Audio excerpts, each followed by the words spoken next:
I was reminiscing with my father recently about our old family friend who passed away a few months ago. We always called him Uncle, even though he wasn't related by blood. They were engineering students together back in university, and my father shared this incredible story about how they dealt with an entitled vandal. It was during their third year of engineering. My father and uncle were known for being the practical jokers of their class, but they were also brilliant when it came to solving real-world problems. That's probably why their engineering professor's request caught their attention immediately. The professor walked into class one day looking frustrated. He explained to the class that he had a problem that needed solving, and he was willing to offer extra credit to anyone who could help. He went on to tell them about someone in a red truck who had been destroying his mailbox every night. He and his wife had replaced it 4 times already, and each time the vandal would return to knock it down again. The professor explained that he needed a mailbox that was truck-proof, met city regulations, and cost no more than $20 to make. Now, $20 back then was worth quite a bit more than it is today. But my father and uncle saw this as more than just an assignment. It was a challenge. I asked my father what he and uncle did about it. He explained that they first went hunting for materials. They found this perfect steel bar that fit all the city regulations for mailbox posts. He mentioned there were strict rules about height, width, and all that. I could see my father grinning as he continued the story. He described how they got creative filling that steel bar with concrete and steel rebars. But that wasn't enough. They welded 8 more rebars to the sides, bent them in half, and stuck the whole thing in a bucket. When I asked about the bucket, he explained that they filled it with the heaviest rocks they could find. The finishing touch was painting it to look like wood and attaching this absolutely hideous mailbox they found on sale. They welded that down too, just to be thorough. According to my father, when they brought their creation to class, it was so heavy they could barely move it. They were the first group to finish, so the professor agreed to install it right away. My father told me that the professor called them the next morning, laughing so hard he could barely speak. The professor described how around midnight he and his wife were awakened by this massive metallic bang, followed by someone screaming profanities. When they looked outside, they saw that red truck speeding away, and there at the base of their still-standing mailbox was a broken wooden baseball bat. But the story gets better. 2 days later, the professor received a hospital bill in his mail. The passenger who had tried to hit the mailbox had seriously injured his arm and shoulder. The entitled vandals actually had the nerve to try and sue the professor. When the professor told them about the lawsuit, my father and uncle were worried at first, but the professor wasn't concerned at all. He hired a lawyer who had the perfect response to the lawsuit. The lawyer simply asked if they were willing to testify in court that they were repeatedly vandalizing this man's property. The lawsuit was dropped immediately. Those entitled vandals couldn't admit to their crimes without incriminating themselves. According to my father, that mailbox became somewhat of a legend in their university town. Their professor was so impressed that he shared the story with his colleagues, and soon other professors were requesting similar mailboxes. My father and uncle ended up making several more, and from what he's heard, they're all still standing today. When I asked if the original one was still there, my father told me that the last time he drove by the old professor's house, that ugly mailbox was still standing proud. It must be going on 30 years now. Thinking about it now, I wish I could have thanked Uncle for leaving behind such a great story. He and my father didn't just solve a problem. They created something that would outlast even them, and they managed to give some entitled vandals exactly what they deserved. I've been living with multiple sclerosis for about 10 years now. It's changed my life in ways I never expected. Before my diagnosis, I was a physical education teacher, always active and on my feet. The transition to using a wheelchair wasn't easy, but I've managed to adapt. These days, I work as an online fitness coach, specializing in adaptive exercises for people with mobility issues. It feels good to still help others stay active, even if it's not in the way I originally planned. My condition comes with its challenges: constant pain, fatigue that hits like a truck, and muscles that sometimes just decide not to cooperate. but I've built a good life despite it all. I have my own apartment, a job I love, and people who care about me. I've learned to navigate the world differently, but I still navigate it on my own terms. Last week, I needed to do my regular grocery run. I drove to the store I always shop at, parked in my usual handicapped spot, and headed inside. Everything was going fine until I finished checking out and started making my way back to my car. That's when I heard her. She yelled at me about the parking spot, claiming it was hers. I turned my wheelchair around to face a woman who looked to be in her 50s, handbag clutched in her manicured hands. When I explained that I had a handicapped permit for the spot, she scoffed. She went on a rant about how I was too young to be disabled and accused me of using the wheelchair just to get special treatment. I tried explaining that I had multiple sclerosis and the spot was legally mine to use. She dismissed my condition entirely, questioning what multiple sclerosis even was. She insisted that she knew what real disabilities looked like, and according to her, I didn't look sick at all. She called me lazy. I told her I didn't need to prove my disability to her, and pointed out that the permit on my car was all the proof required. She threatened to call both the store manager and the police, accusing me of taking advantage of spots meant for what she called actual disabled people. She stormed off but returned minutes later with 3 other women, all looking like they'd just left a country club brunch. One of her friends started accusing me of being a scammer who was pretending to need a wheelchair. Another one chimed in about how people like me made her sick, claiming I was taking advantage of the system. They surrounded my wheelchair, jeering and cursing. One of them even grabbed my chair and started shaking it. I tried to keep my composure, but I was terrified. Then suddenly, a deep voice cut through their taunting. A tall man in a leather jacket demanded to know what they thought they were doing. His girlfriend was right behind him. Before I could process what was happening, he pulled out a handgun. He ordered them all to get on their knees immediately. The women froze in place. He commanded them to apologize to me right away and then start running. He warned them that he would count to 10, and if they were still there when he finished, there would be problems. Karen quickly stammered out an apology, saying they were leaving. They scrambled away as fast as their heels could carry them. The man put his gun away and helped me straighten my wheelchair. His girlfriend asked if I was okay and whether I needed them to call anyone. I assured them I was fine and thanked them both for helping me. The man told me that nobody deserves to be treated like that and told me to take care of myself. They left as quickly as they'd appeared.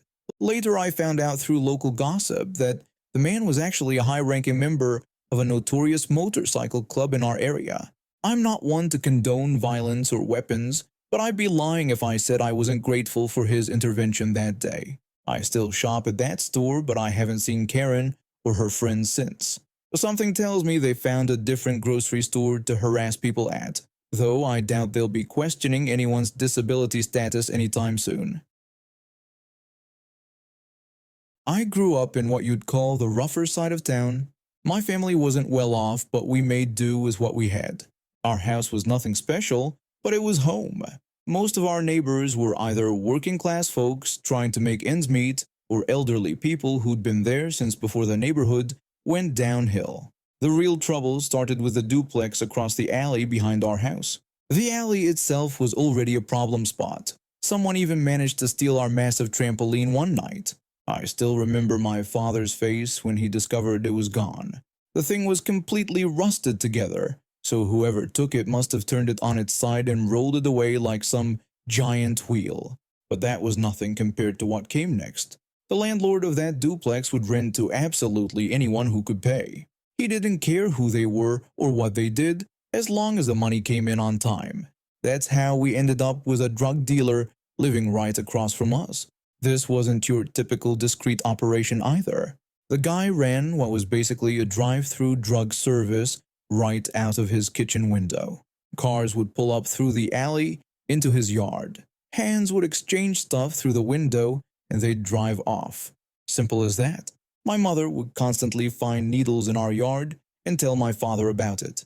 It was happening more and more frequently, sometimes multiple times a week. She was especially worried about me getting hurt.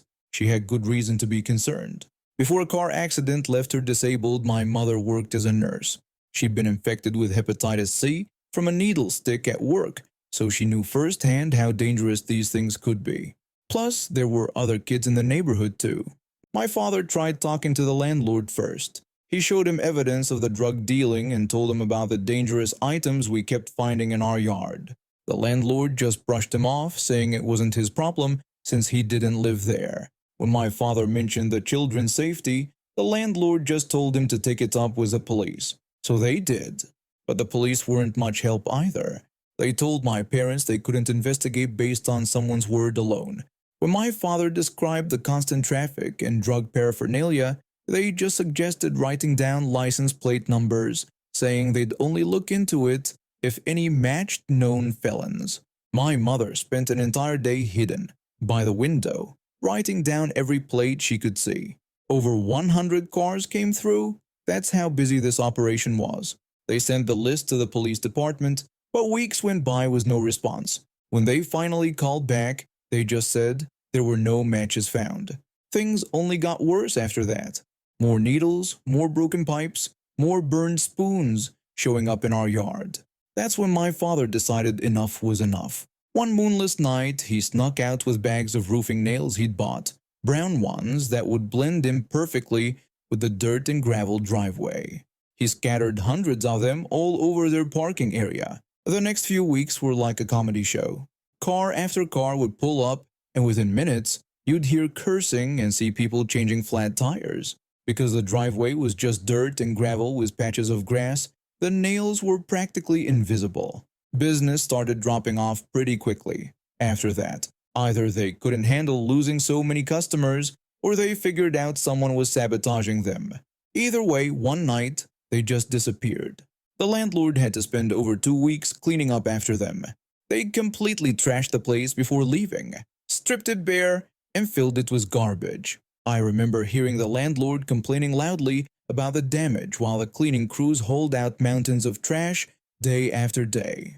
My father would just watch silently from our yard, probably thinking about how the landlord might care more about who he rented to next time. The landlord started doing actual background checks on his tenants after that. Funny how some well-placed nails can change someone's rental policies. My father served in the United States Navy, which meant we moved around constantly. Being the perpetual new kid made me an easy target for bullies, and over time I became pretty introverted and wary of others. When my dad finally decided to settle down in his hometown for recruiting duty before retirement, I thought things might get better. We moved to the family farm that my great-grandfather had built, but small-town life brought its own challenges. If you've never lived in a small town, let me tell you, they don't exactly roll out the welcome wagon for outsiders. Unless you were born and raised there, you might as well be from another planet. I tried to keep to myself, but trouble had a way of finding me. Most of the kids eventually grew out of their bullying phase, especially after they discovered my family's connection to the town's founding. But not this one guy. Let's just call him the stalker, because that's basically what he became. Every single day this guy would seek me out just to tell me how worthless I was. He'd call me a dumb farm boy who'd never amount to anything. He'd randomly come up to me and say things like, "I know you're going to shoot up the school someday, and when you kill yourself, I'll be the one cheering." Real psycho stuff. Once, I even found my locker combination painted on with toothpaste. By senior year, I was doing my best to ignore him. This seemed to drive him even crazier, and even his own friends started telling him he was being obsessive. Then suddenly the verbal abuse stopped. It started with our mailbox. One morning I walked down our long driveway to catch the bus and found it completely destroyed, run over by a vehicle. I didn't think much of it at first, assuming it was just some drunk driver. I took photos of the damage, fixed it up with a new wooden post, and went about my day. But the next morning, same thing. And the next day, yep, destroyed again. This went on for 2 straight weeks, only stopping on weekends. My parents reported it, but without proof of who did it, the police couldn't do anything.